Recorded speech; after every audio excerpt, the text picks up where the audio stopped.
So, as we know, November 1st, Israel had an election that saw the Likud party as the largest party and its ideological partners as forming a majority. I think the 64 seats are poised to be part of this next government as soon as the coalition negotiations are completed.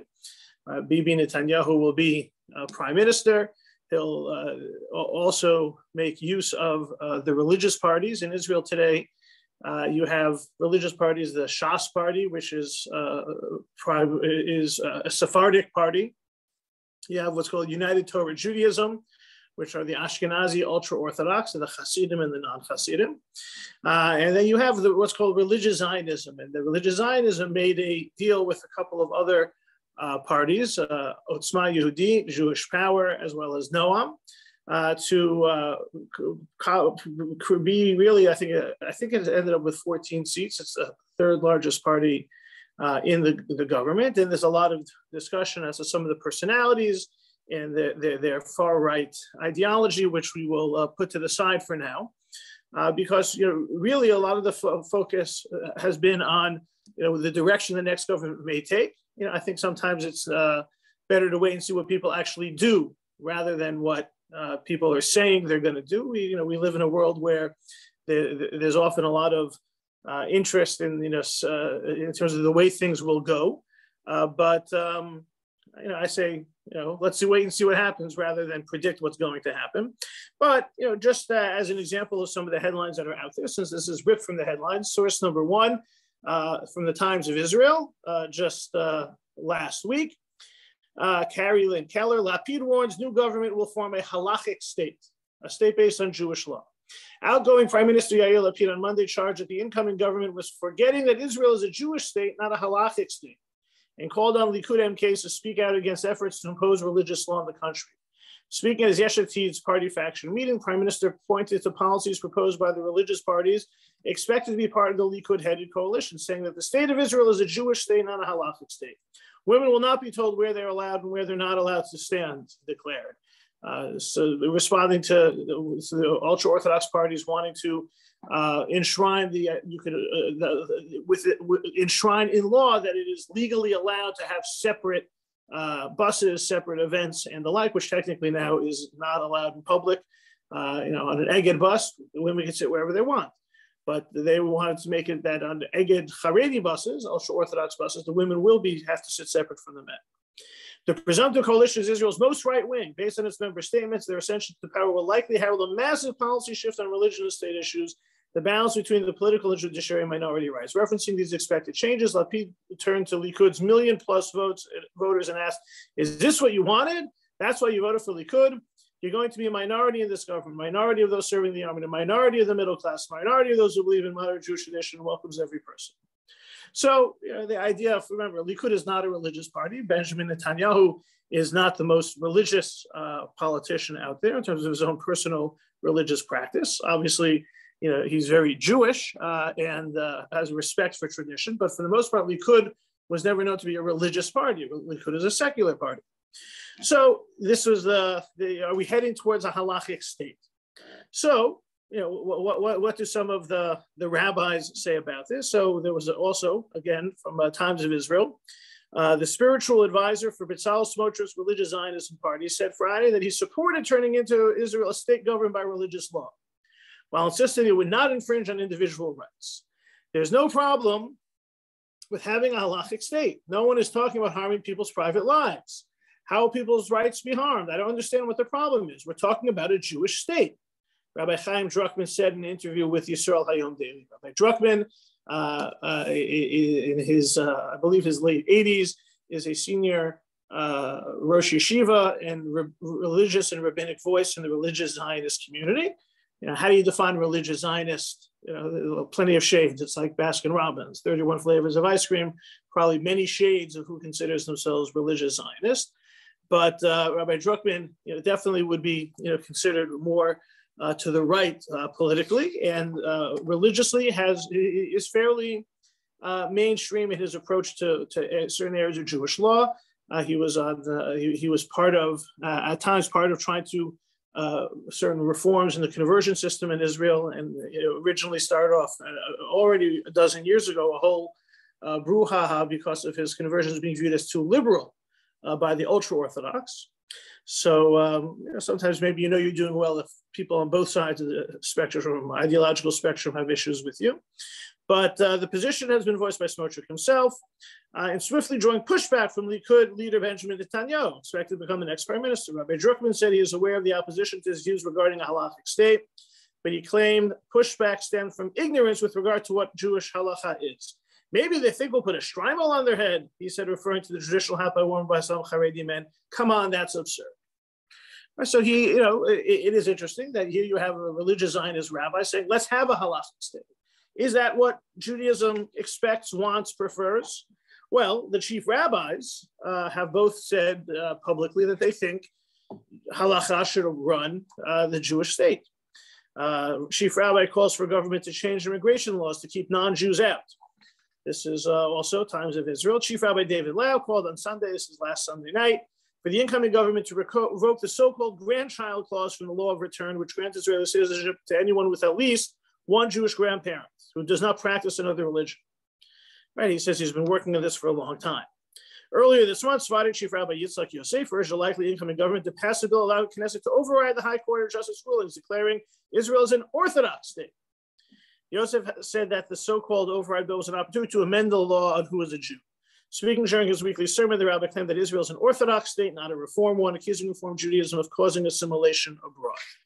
So, Rabbi Yitzhak Yosef, like his father, is known for not being very, not pulling any punches and being quite vocal, and that Jewish law should run Israel. Some could say that there's a little bit of a political edge in some of the pronouncements, not just a religious edge in some of the pronouncements. But here you have the idea, certainly you have the opposition saying that you're going to get a halachic state. You have religious Zionist leadership saying, what's wrong with the halachic state? And you have some of the chief rabbis also saying it. Again, this idea of the law of return has been controversial since the law of return was passed at the beginning of the state of Israel. Right? The idea that Israel decided that anyone who would have been a victim of Hitler deserves to be welcomed into the Jewish state as long as they don't practice another religion. And we've spoken about situations, if you have someone who's Jewish but practices another religion, that would be a disqualification. There have been cases of various Jews who converted to Christianity and Catholicism. There's a famous Brother Daniel case that we spoke about last year. There was a famous Cardinal Lustiger who was born Jewish, but became a cardinal in the Catholic Church. That were not directly victims of Hitler. No, but the idea being that anyone who in theory would have been could make Aliyah. So if you have one Jewish grandparent, you can make Aliyah. Generally speaking, Sephardim never ended up with one Jewish grandparent. They assimilated far less than European Jews. But the idea being when the state of Israel was arising in 1948, so soon after World War II, the thinking was whoever Hitler would kill, Israel will be willing to save. And there was a lot of opposition because one Jewish grandparent does not make someone halachically Jewish. Right? We know that Judaism, you have to be born of a Jewish mother or convert to Judaism. So the religious parties from early on, it's not just now, have been really railing against this idea of one Jewish grandparent. It has led to many difficulties with regards to a lot of the Jews from the former Soviet Union. You have several hundred thousand Jews, several hundred thousand Israelis who are not halachically Jewish. And it's leading to difficulty today. There's some truth to Rabbi Yosef's statement that diaspora Jewry, especially non-Orthodox Jewry, is assimilating. We see that happening all too often outside of Israel. In Israel, there's also not everyone is religious, but in Israel, it's a Jewish state. But what's going to happen, in Israel, where you all of a sudden have 400,000 non-Jewish, according to halacha, Israelis who are going to schools, serving in the army, meeting Jewish young men and young women, it is something that is complicated. And they will say that what makes it hard is that you let in all these quote unquote non-Jews into the state of Israel. If you kept them out and only let in halachic Jews, we wouldn't have this problem. Just it pays to mention that we'd also end up with what's going on now in Ukraine and Russia. Many of those would not be able to come into Israel because they're not they're not halakhically Jewish. They have one Jewish grandparent, but they don't have the right Jewish grandparent. They don't have the mother being Jewish or the mother's mother being Jewish. So, especially with everything that's going on and the responsibility that we feel we want to have for Jews in these countries, well, these decisions like the ones that are being proposed by the chief rabbis would keep them out. Some would say, that's just the way the cookie crumbles, but that is certainly how some look at it. So this is what's in the news. Questions or reactions before we kind of tackle first kind of like a Torah approach as well as a little bit historical. Rabbi, can I state my view briefly? About what? This issue. I feel I'm, as an ardent Zionist, as ardent as anybody could possibly be, that the big view is what will make Israel stronger and better as a nation in the long run. Okay. And if one accepts that as a given, as the ideal, that as a Zionist, we should strive for that goal, then I don't believe that the views of the far right are for the benefit of the existence and strength and growth of Israel, period.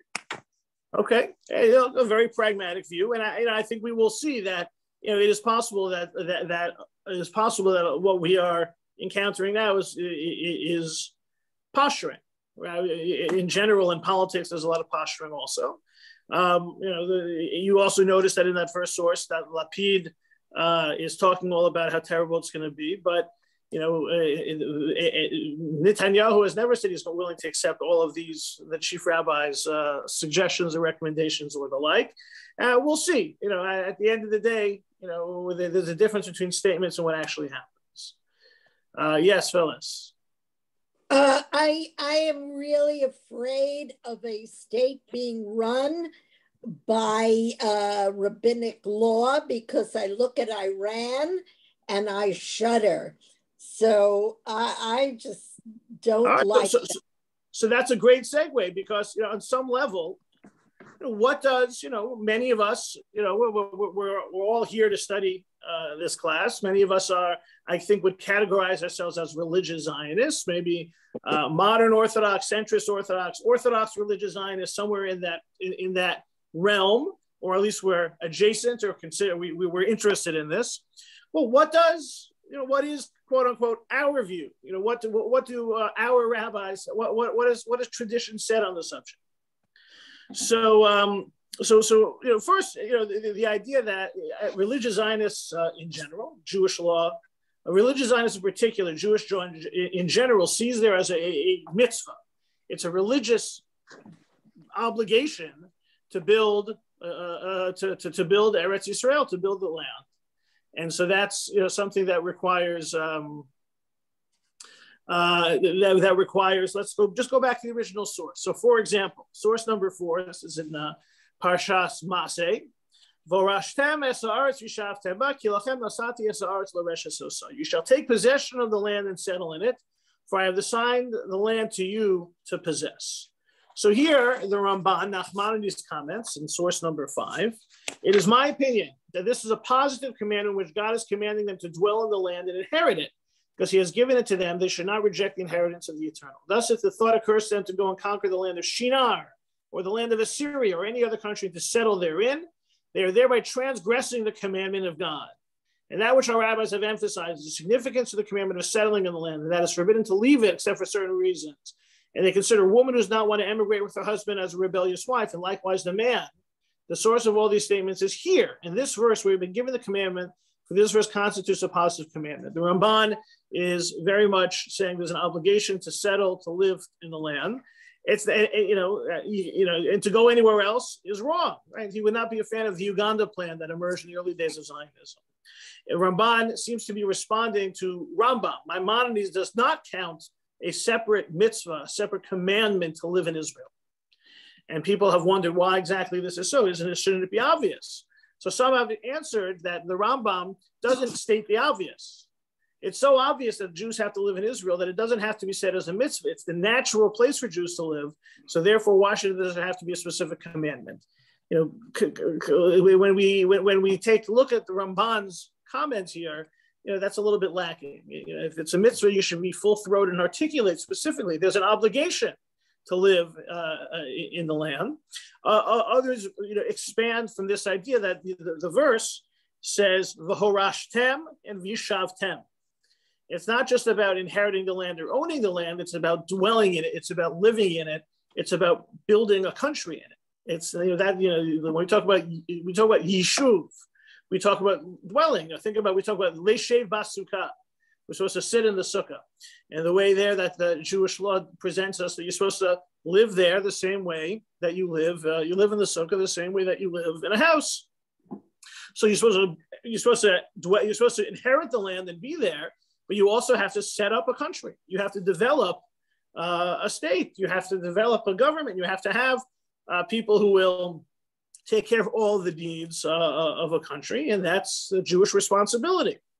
Now, the question is, what will be the laws of that land? Like, we know that Judaism has Torah,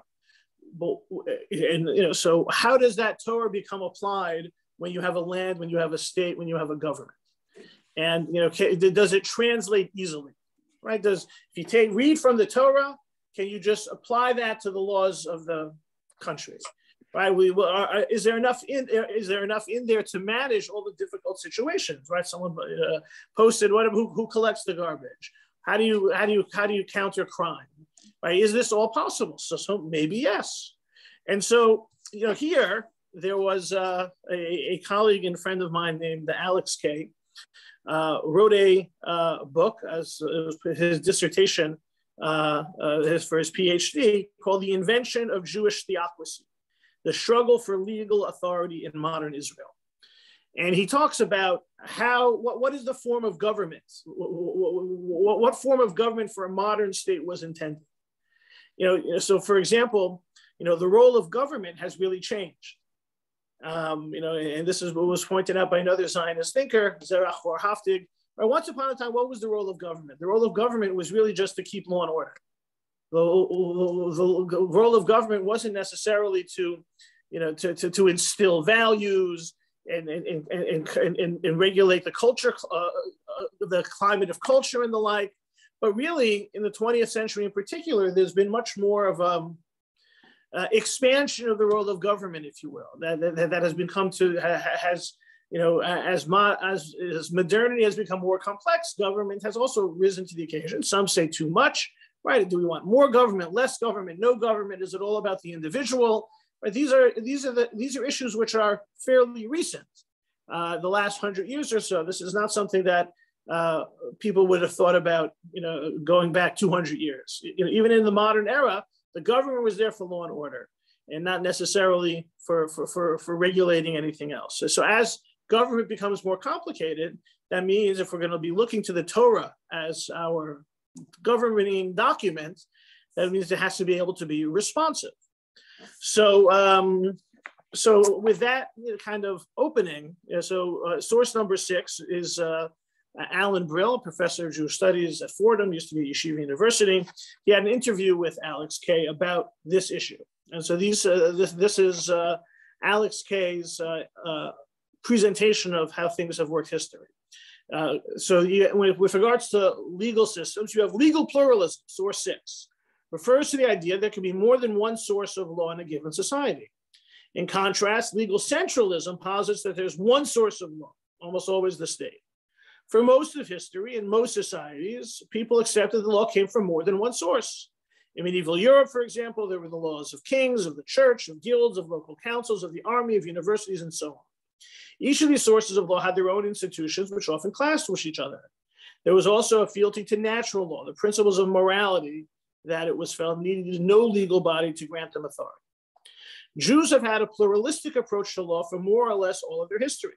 Of course, almost all Jews historically consider themselves bound by halacha, but they considered other sources of law as authoritative also. Bible itself refers to the law of king, mishpat hamelech, which seem to override other elements of biblical law in cases where the two conflict. The Talmudic principle of the law of the land is the law, dina d'malchuta dina, is another example of Jewish recognition of the authority of law, which is distinct from halacha. The Talmud in medieval Jewish communities in its wake also empowered town councils and guilds to impose regulations about wages, prices, and the like. Indeed, the medieval Jewish community, the Kehillah, frequently had courts run by Jewish lay leaders as well as halachic courts run by rabbis. This state of affairs was accepted by major Jewish thinkers, albeit to different degrees. Right, so there's always been, the Torah says something and the halacha says something, but sometimes you have to go beyond, sometimes you have to go beyond what it says there for the society to work. Now, keep in mind, this was usually in the diaspora, right? These are Jews who are not in control of their destiny. They're living under the dominion of foreign, non-Jewish rulers. But just as an example of how far that extrajudicial law can go, this was an example in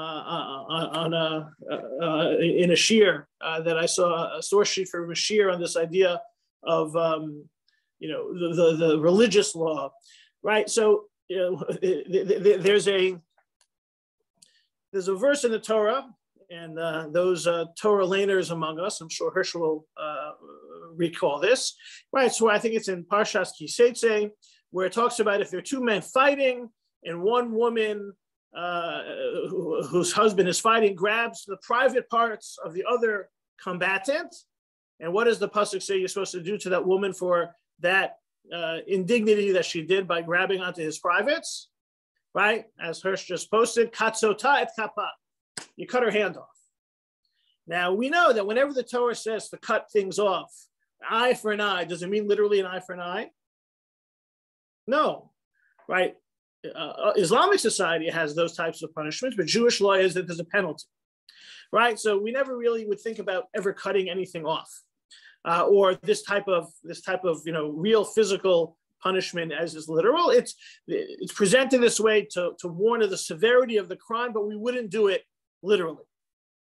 Okay, so here the Maharame Ranberg, one of the medieval German scholars and rabbis, is talking about relationships, the men, in terms of how husbands and wives should treat each other.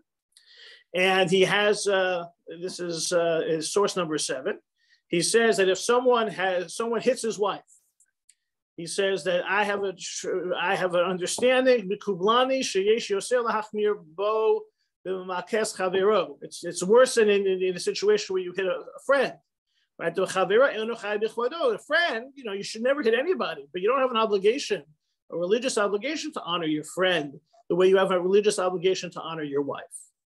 The derech hagoyim bekach, he says, unfortunately, this is something we see in the non-Jewish world of husbands beating their wives. Avol chalila v'chalila l'shum ben bris maso zos. God forbid a Jewish man should do this. V'oseh, one who does it, yesh lahachwimo l'nadoso l'halkoso l'onsho l'chol minei ridui. You have to punish him and ban him, and you can even beat him, and all types of severe punishment. If he does it often, cut off his hand. Right. So here, the idea of rabbinic law reaching beyond the letter of the law, in effect, to try and create a situation that will maintain proper relations. Right here, the idea of someone who chalila v'chalila is hitting his wife, cut off his hand. Now, there is a verse that talks about that in one situation, which is not meant to be taken literally. Here, it seems to be we're ready to punish this way because of this severe violation of the legal and moral proper conduct, and therefore, this is what has to happen.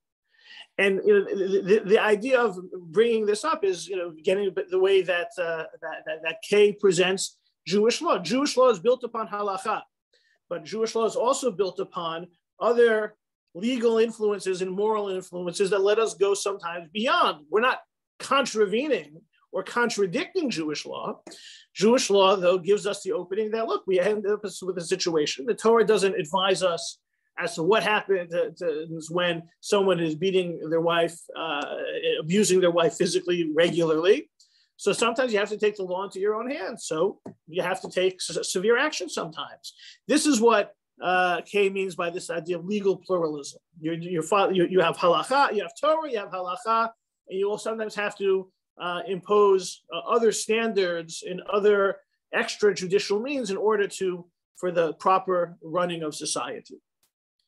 And so when it comes to a Jewish state in Israel, maybe the same thing has to be applied. We have the Torah, we have Halacha, we have Shulchan Aruch, but we will encounter certain situations in a Jewish state that will require us to sometimes seek out extrajudicial, extra halachic means, not contra halachic means, but ways to solve situations. Look, we talked about one right before Rosh Hashanah.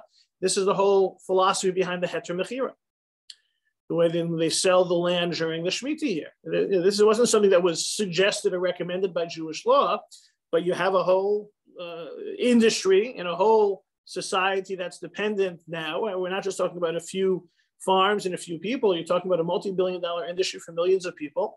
Let's explore other solutions. Some say no, stick to the literalist understanding of things, and you have no other choice but to lay fallow for the whole year. So this issue about even thinking about what the Jewish state would look like was obviously on the minds of the Jewish community, including the rabbinic community, as certainly since the time of the Balfour Declaration, and then going forward as the Yishuv in Palestine got stronger, and it became something that was more discussed. So Rabbi Shalom Karmi, a professor at Yeshiva University, in his review of Kay's book, mentions in source number 8, in 1937, when the possibility of a Jewish state first came up, Rabbi Herzog, who was a rabbi in Israel, he was the chief rabbi after Rav Kook at that time, written to Rabbi Chaim Ozer Grzinski of Vilna, an influential rabbinic leader.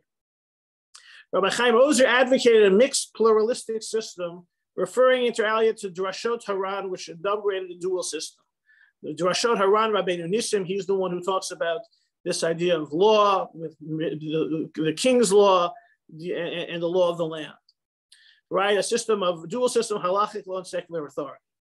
Right, so we'll see Rabbi Herzog rejected this. And kind of spoiler alert, Rabbi Herzog, who was a giant scholar of Torah, as well as had a PhD, had originally been in Ireland, and would be viewed as one of the more, those original OG chief rabbis who had halacha and the state of Israel forefront in their minds. He advocated for a halachic state. We'll talk more about that in a minute. But it has been maintained that Rabbi Chaim Ozer could take this position of pluralism because he was not a Zionist. And therefore he could treat the secular powers in a Jewish state as he would any government, fighting for what is pragmatically necessary and feasible rather than for an ideal Jewish commonwealth.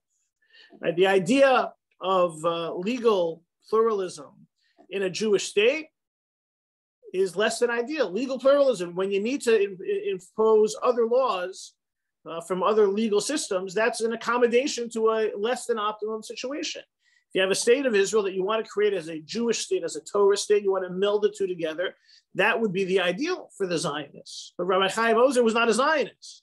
So he was okay with secular law running the country while following Torah law would be a religious ideal. Because for Grzinski, there was no religious ideal of a Jewish state, but it seems that so it would seem that Zionist rabbis would want to focus on trying to create a state based on Torah law. But there still were some Zionists early on who wanted to do it differently. Did we ever have that in history? Even during Shlomo, we didn't have. So that's the question. The times were different. In the times of Shlomo HaMelech, right?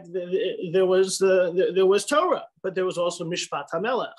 It was kind of, the difference was until that time, the Jews were traveling down this lane of the Jews were in control of their own destiny fully, right? But once the first Beit HaMikdash is destroyed, once you get into the diaspora, for the most part, Jews are not in control of their own destiny the same way again.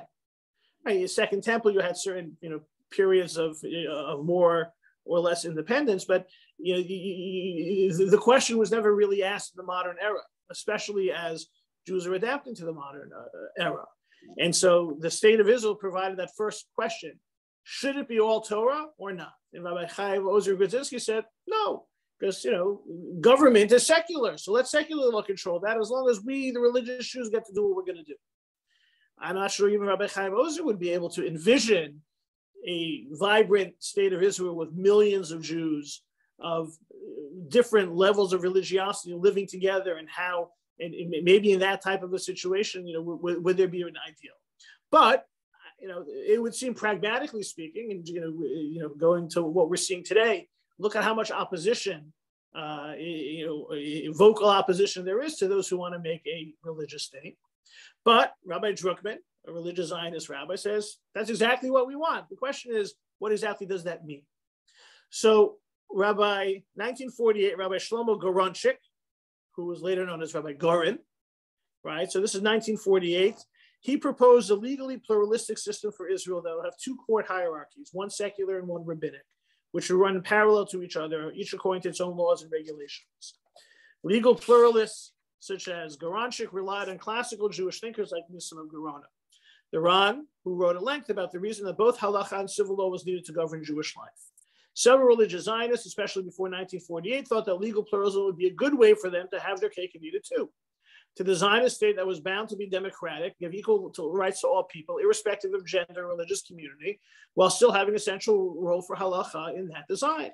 Right? It would seem to, even as a religious Zionist, you recognize that if you're going to go strict to the letter of the law, you will encounter situations, and maybe those situations become more complex as time goes by, that will be harder for halacha to respond to. So, for example, picking up the garbage, that's an easy one. But for the question of what about women voting? Right? Rav Kook was the one who declared that women can't vote because that's too much of a violation of the rules of the king. And that was in 1919 when Rav Kook was talking about that. What about in 2019, when the role of women has changed so much in society, including in religious society? So it becomes something that this legal pluralistic model would seem to be attractive to those who wanted to try and, as Alex said, have their cake and eat it too. By contrast, Herzog opposed legal pluralism with all his heart. He wanted the entire state of Israel to be run exclusively by halacha. He set up committees to write halachic law books in a modern format, which he wanted to become Israel's official law. He envisaged the use of these halachic law books even by judges with no rabbinic training whatsoever.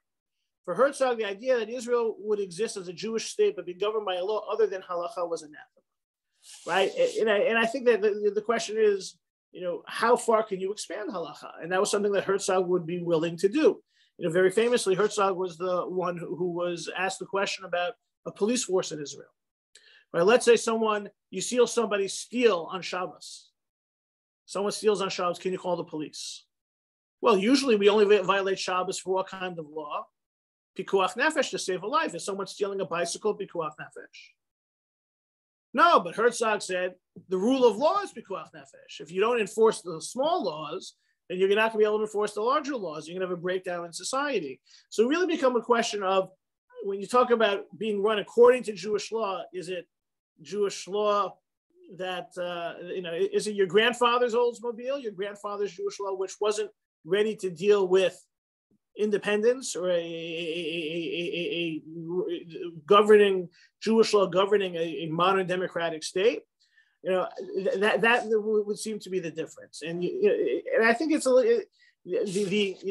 sometimes it could even be a matter of how it was articulated. And Herzog was very much proactive and vocal about wanting it to be Jewish law. Others, like Gorin, and we see here in the next paragraph, Yisraeli, right? We want to try and kind of like, split the difference, thread the needle, right? We justify legitimacy of the state of Israel and its political institutions, right? That's not taken for granted, right? The Knesset and courts, they're inherently suspect because they're not halakhic institutions. No, we're going to recognize them. The Knesset and the courts had to be legitimate. On the other hand, he explicitly said that for the Jewish state, halakha is the only legitimate source of law, right? So Knesset is law, like he says. He had a new category, regulations or policies, as opposed to law. Law is Torah, and regulations is government. Trying to make everybody happy that we're going to, halakha recognizes the regulations of the Knesset. Right, his precedent for this was the biblical king when she mapped onto Israel's democratic legislature, which ways that were sometimes forced but were essentially an elaboration of the existence of non-halachic norms in Jewish history. Right, so the idea of trying to have the cake and eat it too. So it's really sometimes more of a, what terminology do you use? The idea of a halachic state is a halachic state to the exclusion of secular law or other secular institutions, or is it a halachic state which when it comes to embrace? And I think that for the most part in these, this first 50 years of the state of Israel, preceding it, Herzog, Gorin, Yisraeli, they're all essentially in the same, around the same table. And it's a question of how vocal you are that Israel is run based on halacha versus Israel is obviously a Jewish state, which gets, and Judaism is based on Torah, and Torah can expand to include the secular institutions as well. But it's become more and more complicated. We started off by quoting Rabbi Druckmann, who was saying, no, it's going to be a Jewish state, and as he said in the beginning, it's it's not. Come on, it's absurd. There's not going to be religious coercion, right? No one is talking about harming people's private lives, right? I don't understand what the problem is. Israel is a Jewish state, and Judaism is Torah, and Judaism is halacha, and that should be the basis of everything. That doesn't necessarily calm all of the critics. And even within, I think, some of in our own community, there is this tension that exists. So, for example, this was high on the items in the news this week. So, this source number 10: top yeshiva urges students not to join Take Core over mixed gender training fears. The heads of a prominent pre-military yeshiva on Monday called on students not to enlist in the Armored Corps over concerns they would end up in a mixed gender officers course. Rabbis Yaakov Meidan and Amichai Gordon of Yeshiva Har Etzion in Gush Etzion published a letter apologizing for previously encouraging students to join the Armored Corps, said they would no longer tell those at their seminary to do so. Without any advance notice, the IDF added young female cadets and officers training course in the Armored Corps together with male cadets. Now the course is mixed in a manner that does not comport with Jewish law, preventing you from serving. Har Etzion is a well-known and relatively moderate institution known as a Hezd Yeshiva. The school's response demonstrated just how widespread opposition to mixed gender combat units is in national religious communities.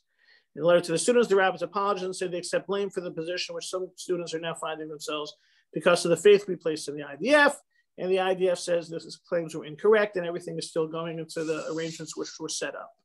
But it highlights attention of those who are trying to engage fully the religious life with religious standards with the involvement in the secular state, even those who are more in the moderate side, the Hesder students, those who are willing to serve in the army, recognizing that the army is not run by Torah and halacha exclusively, have been trying to, and are even there's this kind of a bit of a pushback or feeling of alienation, or a feeling that maybe the religious standards of the rabbis is just not able to be met by an army that has more important needs than those of the religious students.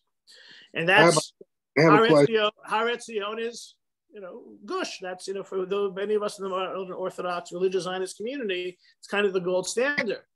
But even there, it's encountering some tension.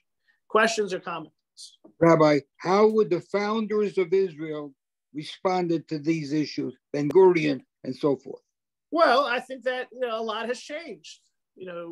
Back in 1948, Ben Gurion was the one who established kind of a status quo with the religious community. That Israel would essentially publicly respect Judaism and would also make accommodations for the more religious Jews. Right, that was the accommodation that Ben Gurion made with Rabbi Avram Yeshaya Karolitz, the Chazon Ish, that would exempt the ultra-Orthodox from serving in the army. Yeah, back then it was a couple of dozen students, a couple hundred students. Now it's tens of thousands. So I think that I'm on a Zoom. In general, Okay. in general, like we saw with Rav Gorin, and like we saw with Rav Gorin, like we saw with Rav Yisraeli, there was always, hoping that everyone would be able to get along. That, we're not gonna, when we say we want a Torah state, but there's room within what we call Torah for the secular side to exist. And that worked until it's not working so much anymore. From a sociological perspective, religious thought perspective, is that, what they call a shift to the right, is that just now there's more of an ability for, based on the numbers, you have these, some close to 30 seats in the Knesset that are controlled by religious parties. So it's become more complicated. And, the question is, sometimes, even when the rabbis of Har Etzion thought they had an arrangement, and the army thinks it still has an arrangement, well, it's becoming too mixed for it to continue to be maintained.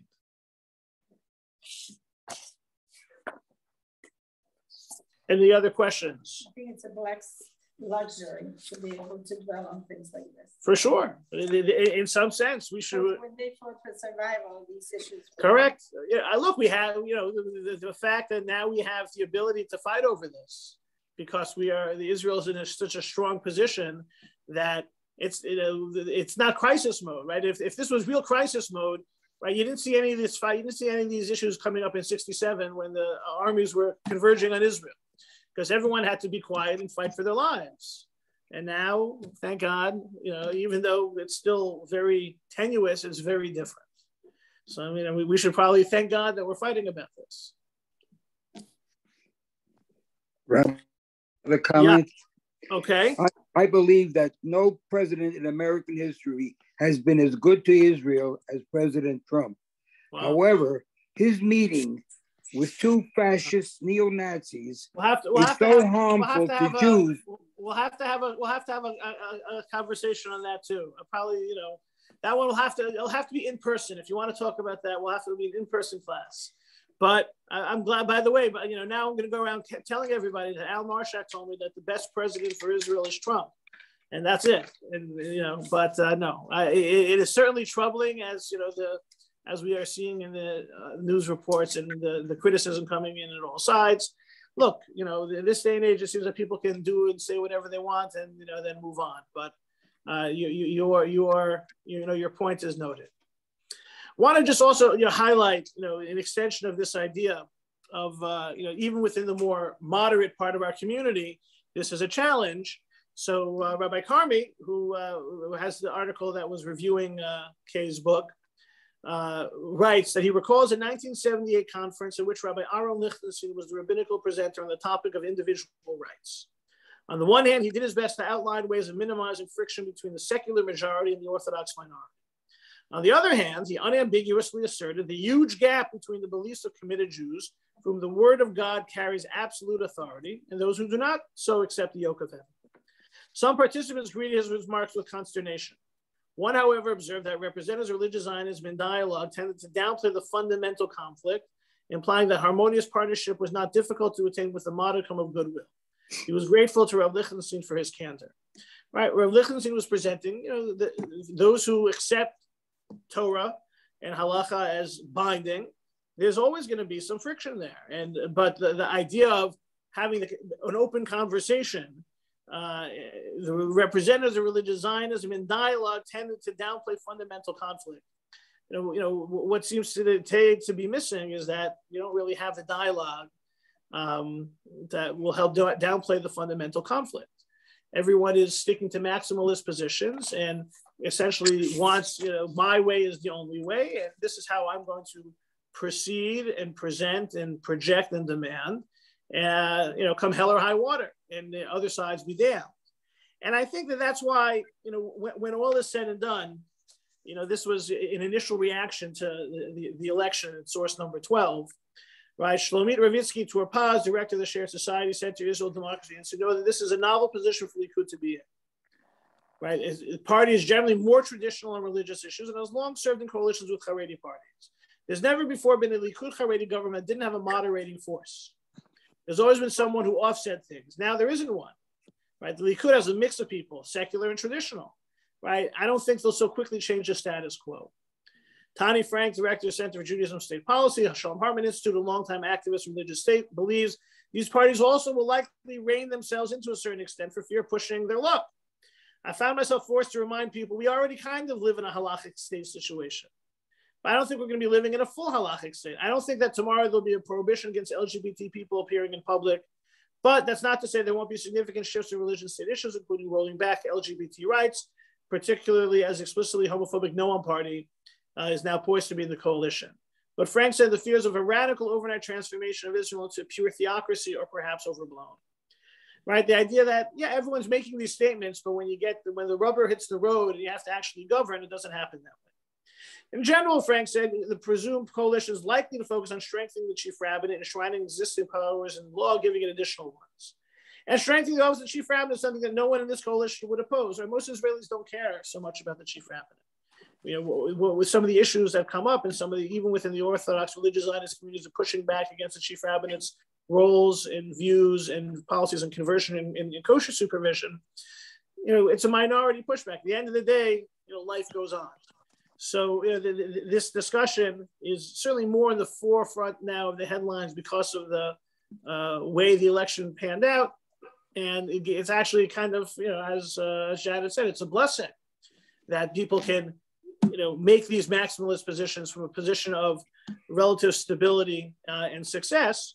But there is that challenge, and I think, you know, essentially what Carmi says about his story with Reb Lichtenstein, that yes, Reb Lichtenstein acknowledged, you know, interestingly, yes, Judaism does kind of idealize some form of theocratic state. You know, how much influence from outside legal sources, you call the Knesset procedures or laws, right? Everyone, if we believe in Torah, we believe in Torah's applicability in any situation. At the same time, what's required is the right type of a dialogue and conversation with the rest of society. In the aftermath of the election, the headlines and the pronouncements, the attempt to grab headlines is taking a lot of the oxygen in the room. But essentially, it seems even those who study the subject don't expect that much to change on the ground, even if things are changing in the pronouncements and the headlines. Happy to take any questions or comments.